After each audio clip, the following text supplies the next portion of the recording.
Hey everybody, this is Bradshaw for the 518 Colts, and all I gotta say is let's go Colts. We showed the Texans an ass whooping last week, 31-3. That was awesome.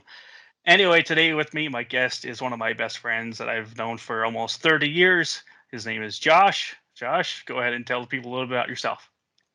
Hey guys, Josh McNeil here. Friends with Bradshaw for a while. I guess a lifelong 49ers fan. Starting from, around 96, 97 range, Jerry Rice, Steve Young. Living here in Maryland right now. Just excited to be on the show. All right, well, thank you. And we've been friends for a very long time. And the best thing that I've known about all of us is we all have different teams pretty much.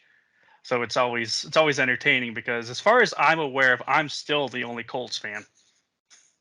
Yeah, I don't know of any other Colts fans. No, I picked 49ers for, I don't know what reason. My dad is a Patriots fan now. I don't think he had a favorite team in, the 90s. So I just kind of picked them. yeah. I mean, for me, I remember growing up, my grandfather always just shat on the Giants. So whenever he was alive, I always shoot the shit on the Giants. But that's enough about those guys. We're going to talk about the Colts. And like I said, that thwomping that they gave the Texans 31-3, it was probably one of my favorite and most disgusting games to watch, honestly.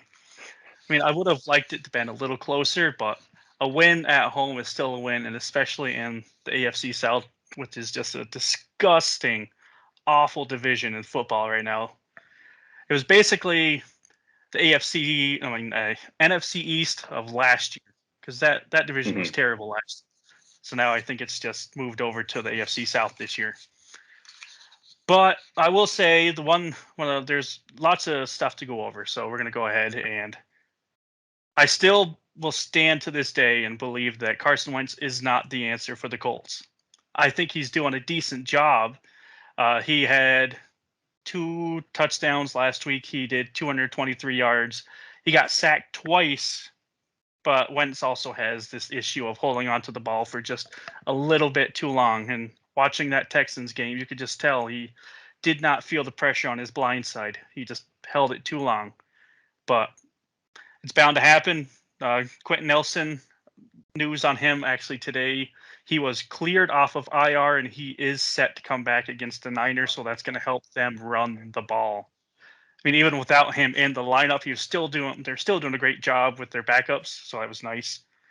And last week against the Texans, the run game did not really start until about the third quarter.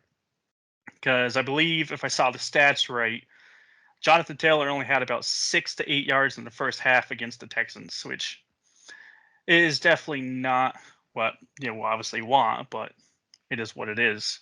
So then the second half in the I think fourth quarter ish, he tore the Texans for an 83-yard run, which actually is the league's longest run of the season. It beat King Henry's of I think 73 or 79 yards against the Bills. So that was nice. I would have liked to see a touchdown, but obviously you can't really complain too much about it. It's nice. But he ended the day with 14 carries, 145 yards. I believe that is back-to-back games with 100 plus yards, which is what he was doing pretty much at the end of last season when he finished third in rushing in the whole NFL his rookie season. But they also had one of the best offensive lines in the game. You had, I believe you had uh, Reed or whatever. I don't remember most of their names anymore, but you had Quentin Nelson, then you had Ryan Kelly, and you had Anthony Costanzo pretty much in those three, which were probably the best offensive linemen in the game. And Ryan Kelly is probably the best center right now. But that's all right. Alabama We've Center.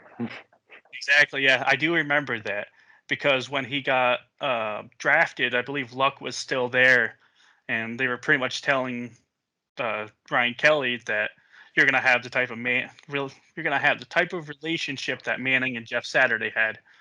Obviously, that didn't come to fruition because he's been with 5 different quarterbacks now. Yeah. Probably going to be 6 before the end of his Yeah. career, honestly.